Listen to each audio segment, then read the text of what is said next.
Justin II, Latin, Flavius Iustinus Iunior Augustus, Ancient Greek, Phi lambda beta iota omicron upsilon sigma tau nu omicron nu epsilon tau epsilon rho omicron, c. 520 October 5, 578, was Byzantine Emperor from 565 to 574.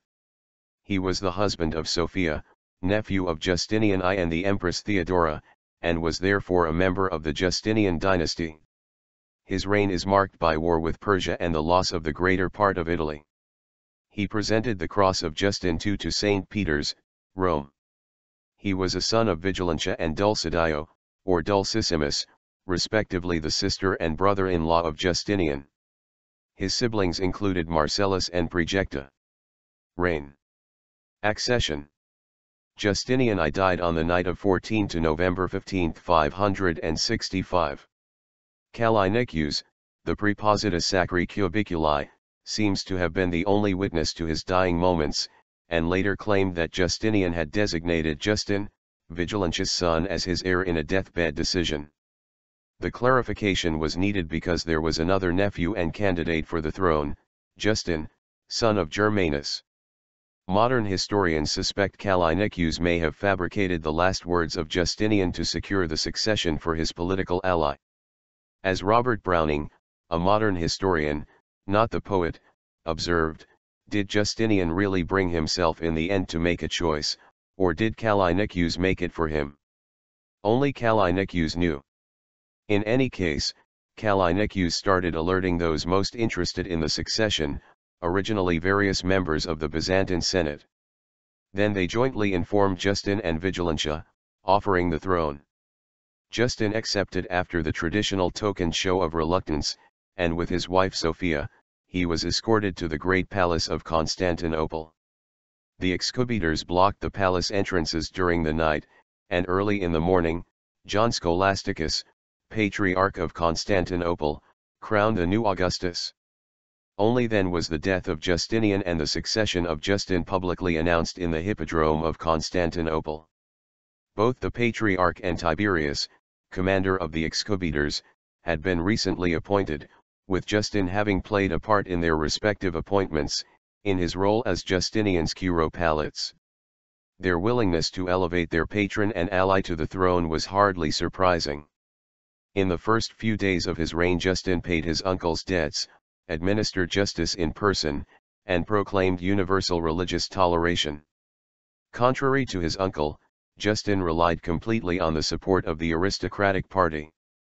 Proud of character, and faced with an empty treasury, he discontinued Justinian's practice of buying off potential enemies. Immediately after his accession, Justin halted the payment of subsidies to the Avars, ending a truce that had existed since 558. After the Avars and the neighboring tribe of the Lombards had combined to destroy the Gepids, from whom Justin had obtained the Danube fortress of Sirmium, Avar pressure caused the Lombards to migrate west, and in 568 they invaded Italy under their king Alboin.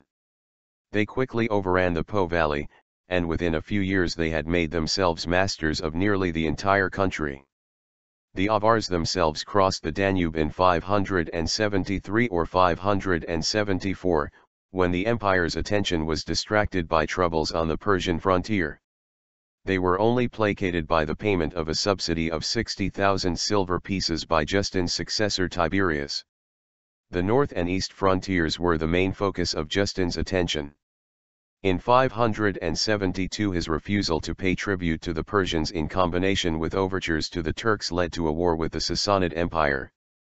After two disastrous campaigns, in which the Persians overran Syria and captured the strategically important fortress of Dara, Justin reportedly lost his mind. Personal traits. The historian Previte Orton describes Justin as a rigid man, dazzled by his predecessor's glories, to whom fell the task of guiding an exhausted, ill-defended empire through a crisis of the first magnitude and a new movement of peoples. Previte Orton continues. In foreign affairs he took the attitude of the invincible, unbending Roman, and in the disasters which his lack of realism occasioned, his reason ultimately gave way. It was foreign powers which he underrated and hoped to bluff by a lofty inflexibility, for he was well aware of the desperate state of the finances and the army and of the need to reconcile the monophysites. The temporary fits of insanity into which Justin fell warned him to name a colleague. Passing over his own relatives, he raised, on the advice of Sophia, the general Tiberius to be Caesar in December 574, adopting him as his son, and withdrew into retirement. In 574, Sophia paid 45,000 solidi to Chosroes in return for a year's truce. According to John of Ephesus, as Justin II slipped into the unbridled madness of his final days, he was pulled through the palace on a wheeled throne, biting attendants as he passed. He reportedly ordered organ music to be played constantly throughout the palace in an attempt to soothe his frenzied mind, and it was rumored that his taste for attendants extended as far as devouring a number of them during his reign. The tardy knowledge of his own impotence determined him to lay down the weight of the diadem. He showed some symptoms of a discerning and even magnanimous spirit when he addressed his assembly. You behold the ensigns of supreme power. You are about to receive them, not from my hand, but from the hand of God. Honor them, and from them you will derive honor. Respect the Empress your mother, you are now her son, before, you were her servant.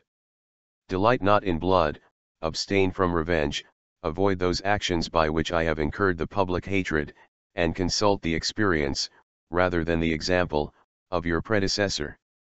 As a man, I have sinned, as a sinner, even in this life, I have been severely punished, but these servants, and he pointed to his ministers, who have abused my confidence, and inflamed my passions, will appear with me before the tribunal of Christ. I have been dazzled by the splendor of the diadem. Be thou wise and modest, remember what you have been, remember what you are. You see around us your slaves, and your children, with the authority, assume the tenderness, of a parent. Love your people like yourself, cultivate the affections, maintain the discipline, of the army, protect the fortunes of the rich, relieve the necessities of the poor. In silence and in tears, the assembly applauded the counsels, and sympathized with the repentance of their prince. Tiberius received the diadem on his knees, and Justin, who in his abdication appeared most worthy to reign, addressed the new monarch in the following words: If you consent, I live, if you command, I die. May the God of heaven and earth infuse into your heart whatever I have neglected or forgotten. The 4 last years of the Emperor Justin were passed in tranquil obscurity. His conscience was no longer tormented by the remembrance of those duties which he was incapable of discharging, and his choice was justified by the filial reverence and gratitude of Tiberius. Sophia and Tiberius ruled together as joint regents for 4 years, while Justin sank into growing insanity. When Justin died in 578, Tiberius succeeded him as Tiberius II Constantine.